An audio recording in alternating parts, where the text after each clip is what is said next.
Hello my dear friends. तो आज हम बात करेंगे क्लास 9 हिस्ट्री का चैप्टर नंबर 2, जिसका नेम है socialism in Europe and the Russian revolution.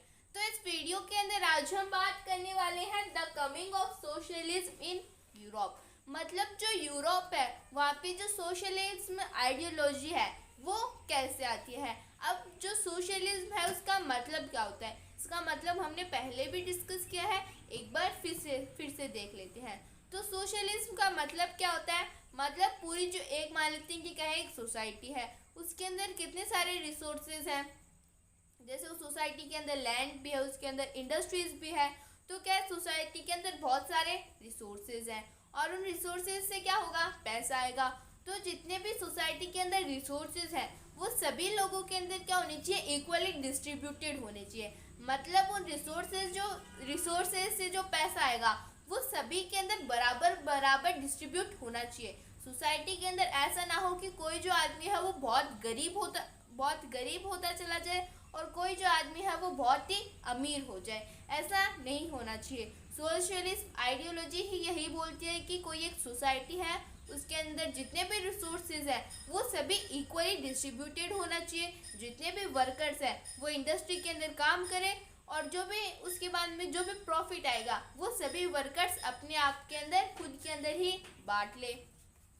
अब जब सोशलिज्म की जो आइडियोलॉजी है वो ये बोलेगी कि जितने भी वर्कर्स हैं वो जो भी प्रॉफिट आएगा उन सभी को अपने अपने अंदर एक समान जो इक्वल बेसिस के ऊपर क्या कर ले, बांट ले। तो जो वर्कर्स हैं उनकी एक तो हालत खराब है और ऊपर से कोई ये बोलेगा कि आपको जो है सभी को इक्वल प्रॉफिट मिलेगा। आप सभी किसी एक इंडस्ट्री के अंदर काम करना, सभी एक साथ मिलकर काम करना और जो प्रॉफिट होगा वो भी सभी के अंदर इक्वली डिस्ट्रीब्यूटेड होगा। अगर किसी ने ज़्यादा काम किया तो उसको थोड़ा ज़्यादा रुपीज़ मिल जाएगा। तो बाद में जो वर्कर्स हैं वो खुश हो जाएंगे। तो जो भी वर्कर्स थे उस समय के अंदर, उन वर्कर्स को ये आइडियोलॉजी जो है वो बहुत ही पसंद आई। वर्कर्स को बहुत अच्छा लगा। वर्कर्स को लगा कि एक तो हमारे जो फैक्ट्री ओनर्स है ये हमारी बातें नहीं मानते, फैक्ट्री ओनर्स हमसे इतना ज़्यादा काम कराते हैं और फिर भी हमारी जो हालत है वो तो वही रहती है। हम फैक्ट्रीज के अंदर आने से पहले जैसे थे, फैक्ट्रीज के अंदर आने के बाद में भी हम वैसे ही हैं। उल्टा कि फैक्ट्रीज के अंदर तो इतना काम करके हमारी जो हेल्थ है वो और ज़्यादा ख़राब होती जा रही है। तो बाद में जो भी वर्कर्स थे वो सोशलिस्ट आइडियोलॉजी के अंदर अट्रैक्ट होते चले गए। वर्कर्स को लगा कि नहीं, ये जो सोशलिस्ट आइडियोलॉजी है वो एकदम सही है क्योंकि उसके अंदर रिसोर्सेज की इक्वलिटी की बात की गई है। तो वर्कर्स को वो आइडियोलॉजी पसंद आई और जिन लोगों ने उस सोशलिज्म की आइडियोलॉजी को अडॉप्ट किया, जैसे मैं मान लेती हूँ क्या हूँ, कोई एक वर्कर हूँ और मेरे को जो सोशलिज्म की आइडियोलॉजी है वो पसंद आई, तो अगर मैंने जो सोशलिज्म की आइडियोलॉजी है उसको अडॉप्ट कर लिया तो बाद में मैं क्या कहलाऊंगी, मैं कहलाऊंगी सोशलिस्ट। तो जिन वर्कर्स को सोशलिज्म की आइडियोलॉजी पसंद आई, जिन्होंने उस बेसिस पे काम करना स्टार्ट कर दिया, तो बाद में वो क्या कहलाए, सोशलिस्ट कहलाए। तो बाय मिड 19th सेंचुरी, हम बात कब की कर रहे हैं, मिड 19th सेंचुरी, मतलब 1850 के आसपास की हम बात कर रहे हैं। तो बाय मिड 19th सेंचुरी जो सोशलिज्म आइडियोलॉजी है उसने क्या किया, वर्कर्स को अपनी तरफ अट्रैक्ट किया। वर्कर्स को लगा कि ये जो आइडियोलॉजी है वो एकदम सही है क्योंकि उसके अंदर इक्वेलिटी की बात की गई है। दे वर अगेंस्ट प्राइवेट प्रॉपर्टी। अब जितने भी सोशलिस्ट थे, सोशलिस्ट कौन थे, जो सोशलिस्ट आइडियोलॉजी को फॉलो करते थे।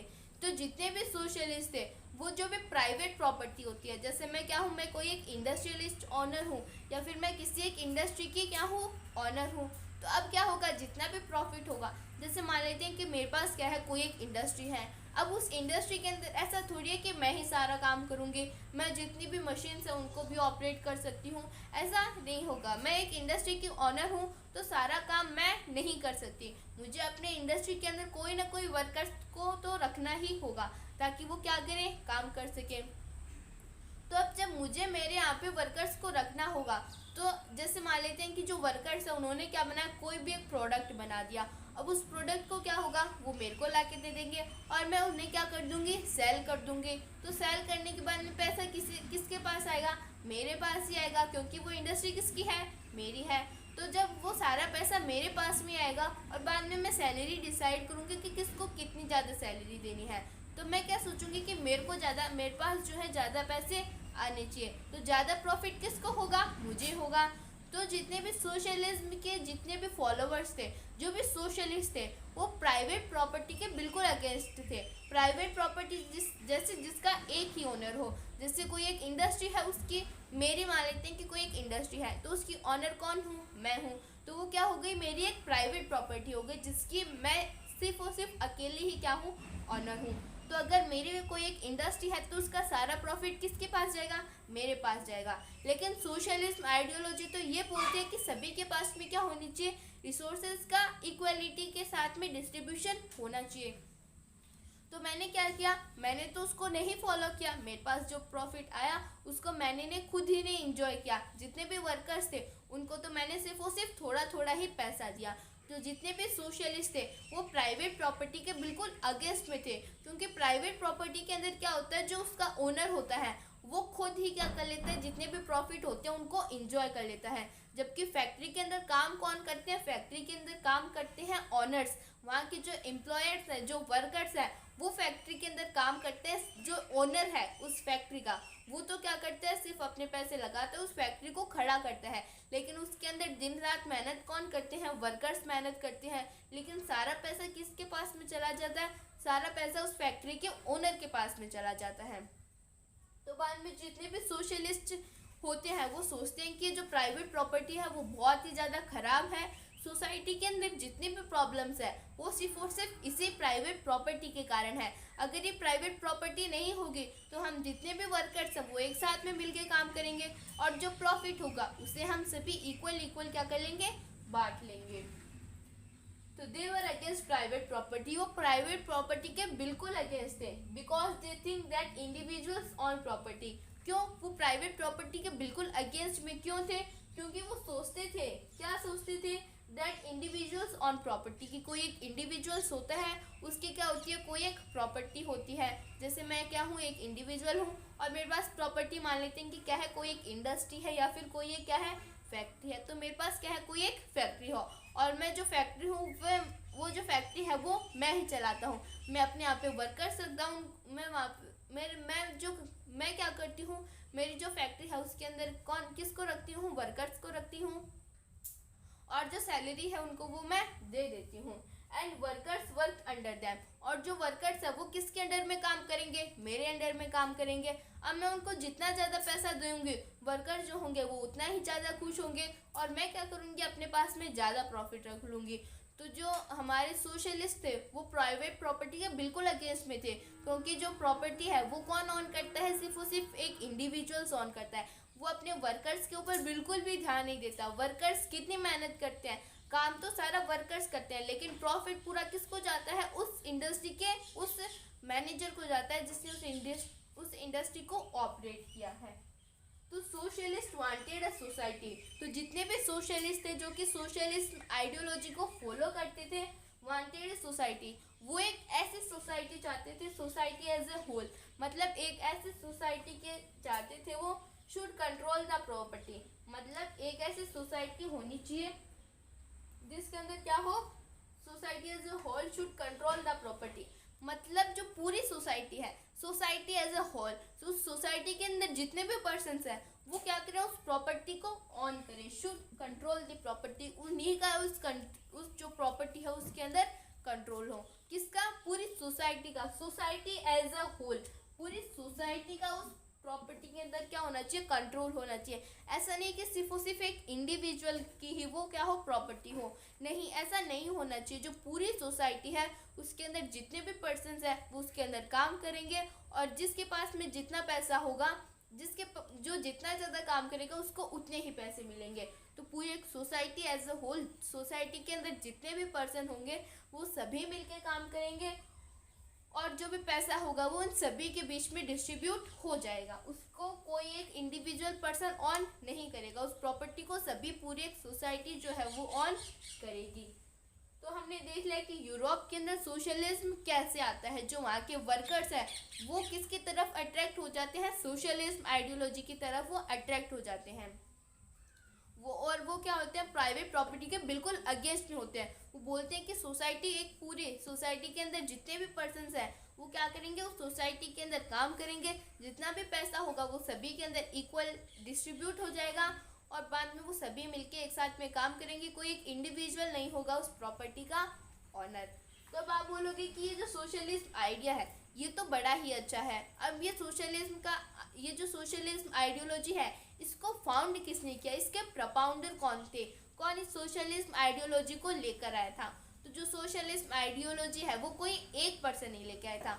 जो सोशलिस्ट आइडियोलॉजी है वो क्या होती है, इवेल्युएट होती है। जैसे मान लेते हैं कि मैंने किसी को क्या कोई एक बात बोली, अब वो क्या करेगा, जैसे मान लेते हैं कि मैंने ये कोई एक पर्सन है, मैंने उसको अपनी बात बताई, अब वो क्या करेगा, मेरी जो बात है उसके ऊपर सोचेगा, उसके अंदर अपना कुछ एडअप करेगा। तो ऐसे क्या होती है, जो सोशलिज्म आइडियोलॉजी है वो भी क्या होती है, इवॉल्व होती है। तो उसके कोई एक फाउंडर नहीं होता, उसके बहुत सारे फाउंडर हैं। जैसे हम इस चैप्टर के अंदर, इस वीडियो के अंदर डिस्कस करने वाले हैं कार्ल मार्क्स के बारे में, फ्रेडरिक एंगल्स के बारे में, रॉबर्ट आवन के बारे में और लुइस ब्लैंक के बारे में। तो हम इन चार पर्सन्स के बारे में अब डिस्कस करने वाले हैं। अब हम थोड़ा बहुत और जान लेते हैं the coming of socialism in Europe के बारे में।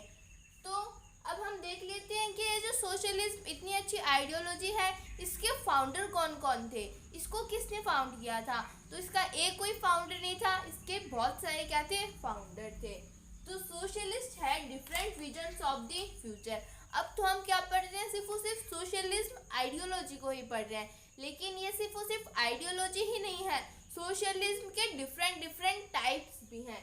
तो जैसे मान लेते हैं कि कोई बहुत एक पीपल्स का ग्रुप है, तो उसके अंदर क्या है, सभी सोशलिज्म के फॉलोवर्स हैं, लेकिन सभी का अलग अलग तरीका है। सोशलिज्म जो है उसके बहुत सारे टाइप होते हैं, जैसे जो कैपिटलिज्म है उसके भी बहुत सारे टाइप होते हैं, तो उसी तरह से सोशलिज्म के भी बहुत सारे टाइप होते हैं। अब जब अलग अलग टाइप के सोशलिज्म के ग्रुप हैं तो वो फ्यूचर के बारे में भी अलग ही सोचेंगे, वो सोचेंगे कि फ्यूचर के अंदर कुछ अलग होना चाहिए। तो जो सोशलिज्म थे, जो सोशलिस्ट थे, उनका क्या था, different visions of the future. वो उनका फ्यूचर के बारे में अलग ही सोचने का तरीका था, उनका एक अलग ही नजरिया था।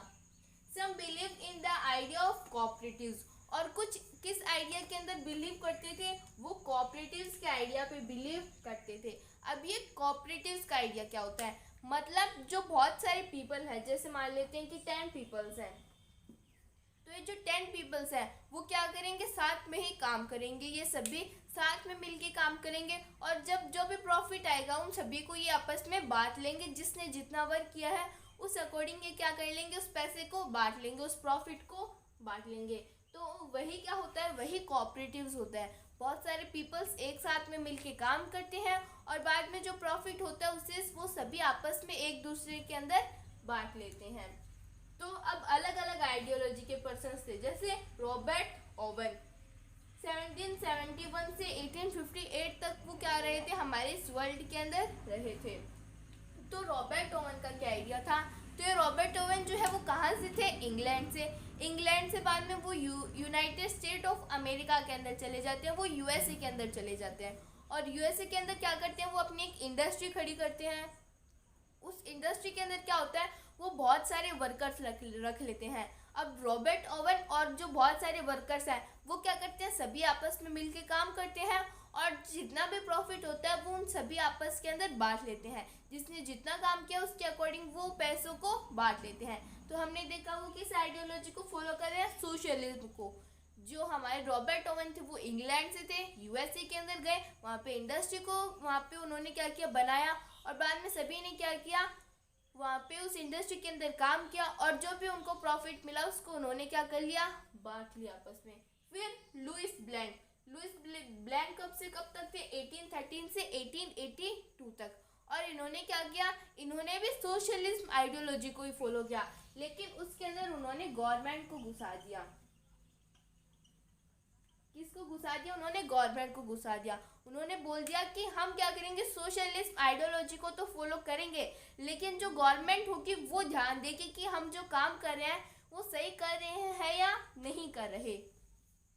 तो ये क्या बोलते हैं, जो लुइस ब्लैंक है वो बोलते हैं कि जो रॉबर्ट ओवन का आइडिया है वो एकदम सही है। हम क्या करेंगे, जो जितने भी वर्कर्स होंगे वो सभी आपस में मिलकर काम करेंगे, और जो प्रॉफिट होगा उसको वो क्या करेंगे, सभी आपस में बांट लेंगे। लेकिन और एक क्या होगी, गवर्नमेंट भी होगी जो कि उनके ऊपर ध्यान रखेगी कि ये जो काम कर रहे हैं वो सही है या नहीं है। तो इन्होंने भी यही बोला कि हम सभी आपस में मिलकर काम करेंगे, लेकिन उन्होंने गवर्नमेंट को एक बता दिया कि जो गवर्नमेंट है वो ध्यान रखेगी कि ये जो इन्होंने काम किया है वो सही किया है या नहीं है।